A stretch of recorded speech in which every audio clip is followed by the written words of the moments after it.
بسم اللہ الرحمن الرحیم۔ السلام علیکم ناظرین۔ اللہ تعالیٰ اپنے نبی اور رسول اور اپنے بندے اور اپنے نبی کے بیٹے حضرت سلیمان علیہ السلام کے متعلق خبر دے رہے ہیں کہ وہ ایک دن جنوں انس اور پرندوں کے لشکروں کے ساتھ روانہ ہوئے، اور جنوں انس آپ کے ساتھ چل رہے تھے اور پرندے اپنے پروں کے ساتھ آپ پر سایہ کیے ہوئے اڑ رہے تھے اور گرمی سے آپ کی حفاظت کر رہے تھے۔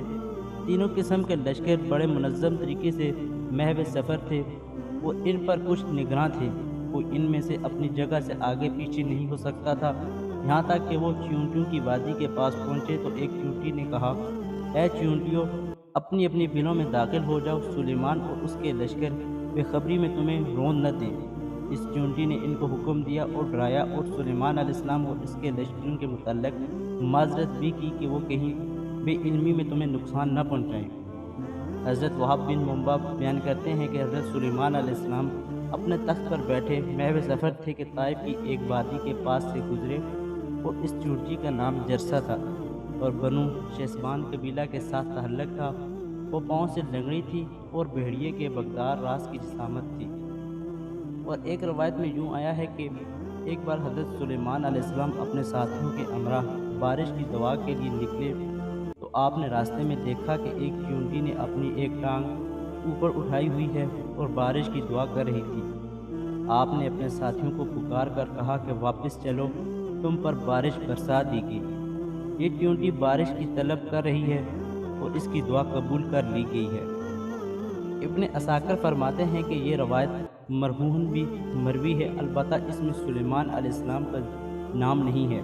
پھر انہوں نے سند کے ساتھ حضرت ابو ہریرہ رضی اللہ تعالیٰ عنہ سے روایت کیا ہے کہ اللہ کے رسول نے فرمایا، انبیاء علیہ السلام میں سے ایک نبی لوگوں کو لے کر بارش طلب کرنے کے لیے باہر نکلے۔ اچانک انہوں نے راستے میں دیکھا کہ ایک چیونٹی اپنی ٹانگ آسمان کی طرف اٹھائے ہوئے ہے، تو فرمایا کہ واپس چلو، چیونٹی کی وجہ سے تمہاری دعا قبول کر لی گئی ہے۔ حضرت سدی کہتے ہیں کہ سلیمان علیہ السلام کے زمانے میں لوگ قحط سالی میں مبتلا ہو گئے تو آپ نے لوگوں کو باہر نکلنے کا حکم دیا۔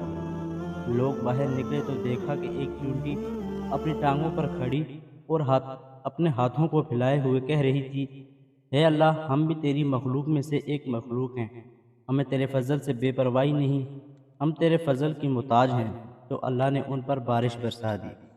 ناظرین، اسی امید کے ساتھ کہ آپ کو ویڈیو اچھی لگی ہوگی، اگر آپ کو ویڈیو پسند آئی تو ہمارے چینل کو سبسکرائب کرنا مت بھولیے۔ ملتے ہیں ایک نئی تحقیقی اور معلوماتی ویڈیو کے ساتھ۔ خدا حافظ۔